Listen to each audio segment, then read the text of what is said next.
Welcome to the Residual Oil Zone Interviews. I'm Chad Terry here with Steve Melzer. Steve is the current president of the CO2 conference and has been studying, researching, and working with residual oil zones for the past 8 years. To get things rolling, we'll start with an explanation of CO2 flooding. So would you tell us a little bit about CO2 flooding? Sure, Chad. The stage of production in a reservoir starts out with just drilling into it and producing oil or gas from its natural pressure. And then at some point, the pressures decrease and you've got to inject some material. We usually use water next and try to repressure the reservoir and convert some of the producing wells to injector wells and sweep oil from the producer wells to the injector wells to the producer wells. And at some point that goes uneconomic, and so then you need to add something that changes the properties of the oil so that more of it is moved. And in West Texas, where we are located, we tend to use CO2, carbon dioxide, as that injectant. So we have a case history to take a look at today? Yeah, this would be a good example. This happens to be a field to our north called the Seminole Field. And this is a history of the production from that field, starting from day one, discovery date. And you can see that there's a slug of production that comes over about a 20-year period, and we call that primary production. We were producing the oil with its own pressure in the reservoir. And then we moved into a secondary phase, and you see that big spike on the screen there that is due to the water injection in the secondary phase. And then third, we went to carbon dioxide injected, and you can see the third peak associated with the CO2 enhanced oil recovery.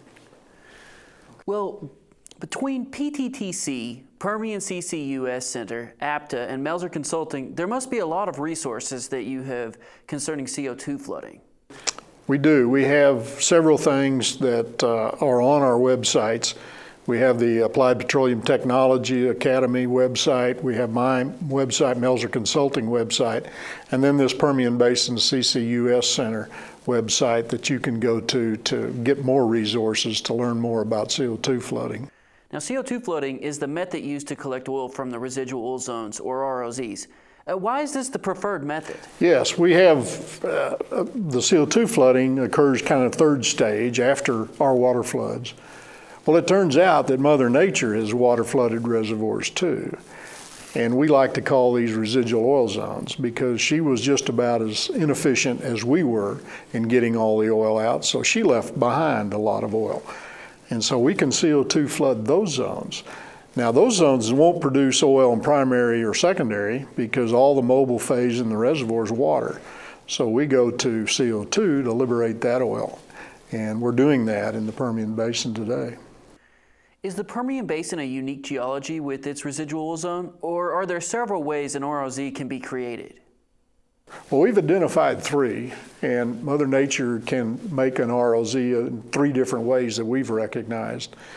And to show you an example of this, we look at this first slide, which is a hypothetical trap in the geologic history of an area. And then what happens is Mother Nature can tilt that reservoir, in which case the water comes up vertically and displaces some of that oil. And of course now you have what amounts to a wedge of oil that's residual that has now been invaded by water. That's the first type. We call that ROZ type 1. There's a second type called the ROZ type 2 that might actually involve a breached seal, and we lose some oil out of the seal of the reservoir and water would migrate upward into what was pore space that was formerly occupied by oil. And this is a pretty common one, usually a small ROZ, but we see some of those here in West Texas and elsewhere as well. And then lastly is the third type. And this is the most common type in the Permian Basin, and this is caused by an uplift somewhere out in one side of the basin that allows water to infiltrate and laterally sweep out the reservoir. Very commonly we'll see this exposed as a tilted oil water contact because of the lateral motion of the water below the oil. and this is called ROS Type 3, and we see a lot of this in the Permian Basin. We've created some animations. You were helping do some of this work for us, and these are nice resources to go look at to explain the various of the 3 ROS types.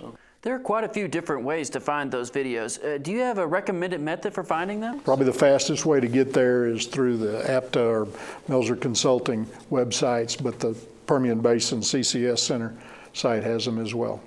I've been hearing the term fairways. Would you like to tell us a bit about fairways as they concern ROZs?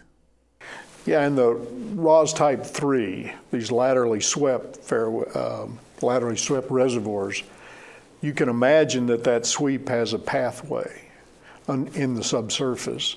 And so that's really what we're trying to identify, is where that sweep occurred. And so what we've tried to do is we've tried to map those fairways in the Permian Basin. And people in other basins are trying to do this now as well. And this map that you see on the screen here is our latest version of the fairways that we see in the Permian Basin. So you can imagine how much oil is left behind by Mother Nature in her sweep process if the size of these areas is as large as these fairways are shown on this graphic. And why are fairways such a common occurrence in the Permian Basin? What we have is a huge area that has been laterally swept, and what we've studied has been the San Andres Formation, which is a Permian age, which is in some cases 1,400 or 1,500 feet thick. But not all of that section will have been a paleo reservoir in the geologic past, and so it wasn't subject to sweep unless it was a reservoir, oil reservoir in the past. But there are parts of the Permian Basin where these paleo reservoirs were 300 or 400, even 500 feet thick, and a good bit of that has been swept out in geologic past. And so when you start adding up the thickness of these and then the area that you saw on the map, you can imagine that there may be hundreds of billions of barrels of oil in place in the Permian Basin, just within the San Andres Formation. Well, that sounds like it's going to be an ongoing project. No doubt. We've got a lot of work yet to do that will be mapping these fairways. You know, one of the things I like to say is that it took us 50, 100 years to figure out where the main pay zones were. It'll take us a long time to figure out where all these residual oil zones are as well. So there'll be work for the next generation, maybe even a generation after that, to find these fairways and produce the oil from them. And the Permian Basin is not alone when it comes to utilizing the ROZ. Are there other projects worth mentioning? Yes, there are. We've got some work underway in Wyoming, in the Bighorn Basin in particular, which is kind of the northwest area in Wyoming. There's a lot of work going on in trying to characterize the residual oil zones there. They are also Type 3, laterally swept reservoirs. And we will have an interview later that Dr. Dave Moorbecker from the Enhanced Oil Recovery Institute will conduct with us.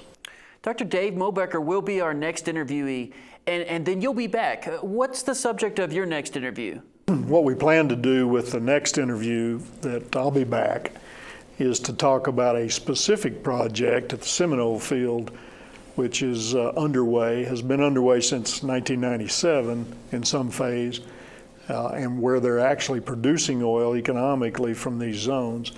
So we're going to take a real close look at some of the projects that they've been conducting since that time and the results of those projects.